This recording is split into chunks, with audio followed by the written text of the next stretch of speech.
My name is Lamas Abbas. My major is biology and I go to Albany. I didn't really know what I wanted to be. Maybe I'll do business, maybe I'll do science. I took a college level anatomy class my senior year and the professor was just very great. He made the learning experience just very enjoyable and the anatomy class just kind of clicked. Pharmacy was the next route for me because if you like chemistry, it will help you pursue a good career in pharmacy. When I took chemistry in high school was during COVID, so we didn't properly learn.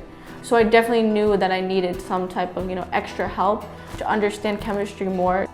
CARS is like a tutoring session more geared towards like STEM majors, and they really help you learn more in depth. You're able to understand better than being in a lecture room, and you're able to ask questions because lots of people are nervous and scared to ask questions in a lecture.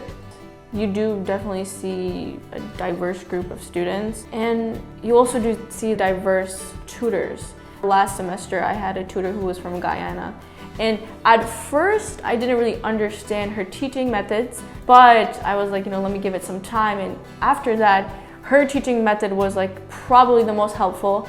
She was a very amazing tutor. If I ever needed help outside of CARS sessions, she would help me with it. So having that diverse teaching style definitely helps you understand it in different ways. Albany definitely does encourage diversity and inclusion. You see a bunch of people from different cultures, and you also see others trying to understand these different cultures. In CARS tutoring sessions, I became friends with people from different countries. Understanding those different mindsets can help you grow, gain knowledge, be successful, and gain friendships.